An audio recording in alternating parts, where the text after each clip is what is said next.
The state of Connecticut once again holds their citizenry to a higher standard than the criminal element.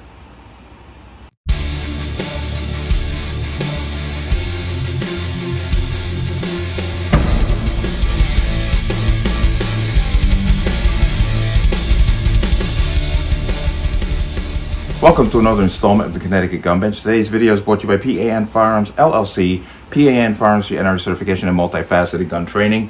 You can reach us at 203-300-6343 or use our website at www.panfirearmsllc.com. As always, there'll be a link in the description box below. And if you like the channel, like my content, what I do here, you can support me. The link in the description box. As always, everything is appreciated. Let's talk about this. This message from the Department of Public Safety through the Special Licensing Firearms Unit was sent to all FFLs today, September 11th. And I'm going to bring it up here because this, once again, is just, with this state, is just beyond stupid with its leadership. But this is the message here. I want to get it up for you. Effective immediately based on state law and federal NICS requirements.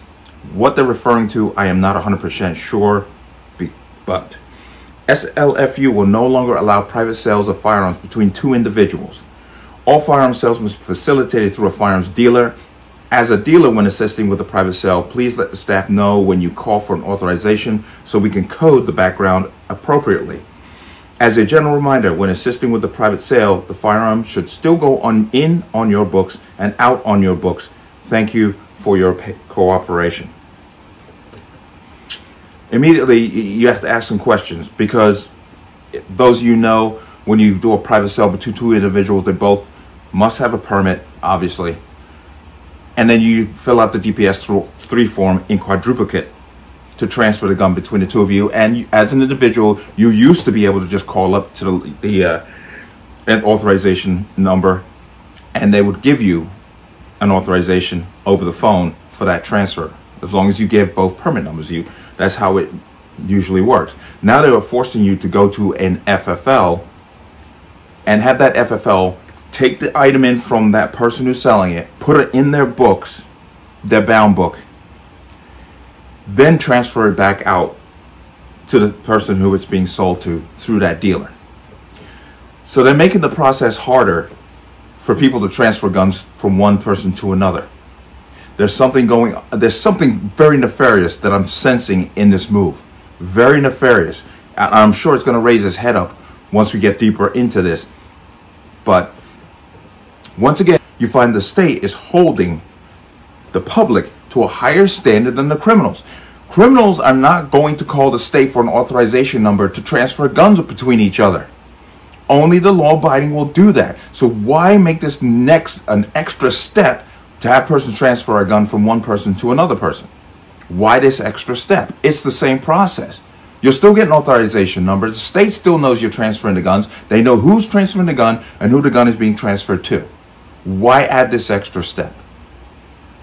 Like I said, there's something very nefarious behind this that has not shown itself yet, and I'm sensing it.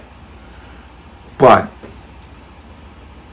this is once again, part and parcel of a larger issue with this state, with the country in general. If you remember, just yesterday, I did a story on the New Mexico, was it yesterday or Sunday, New Mexico governor who basically suspended the Second Amendment in one county in her state. And she said this.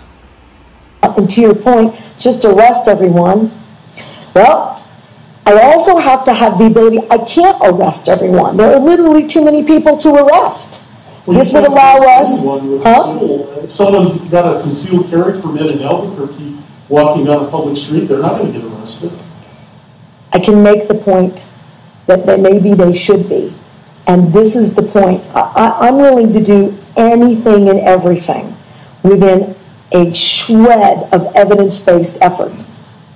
Because if you're not horrified that on any street corner in too many cities in New Mexico, there is someone with a gun sticking out of their waist or their belt, no constitutional right, in my view, including my oath, is intended to be absolute. There are restrictions on free speech. There are restrictions on my freedoms.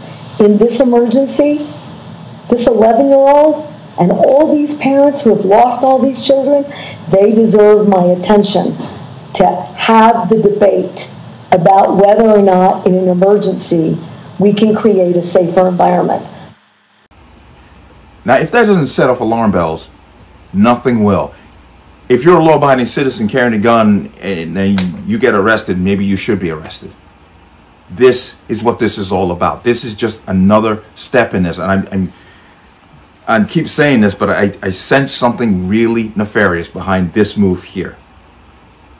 Very, very nefarious, because, like I said, criminals are not going to go to an FFL or even call the state to get an authorization number to transfer a gun between each other. Why are you forcing people with permits who do everything the right way to have to go to an FFL to do this? There's something wrong here. There's something else going on. But that is what it is. I'm getting the information out to you. It is what it is. You have to go to an FFL to transfer a firearm from one person to another.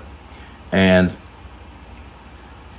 I sense something's going on here. But it is what it is. And once again, our rights are being stepped on in a circumventive way. But once again, just to get the information out to you. But I sense something's going on. But let me know what you think. As always, you can leave your comments in the comment section below. And as always, any statements of violence or statements that lead to violence will be removed. Please like, share, comment, subscribe. Don't forget to hit that notification bell so you're notified the next time a video goes live. I will see you on the next one. Peace.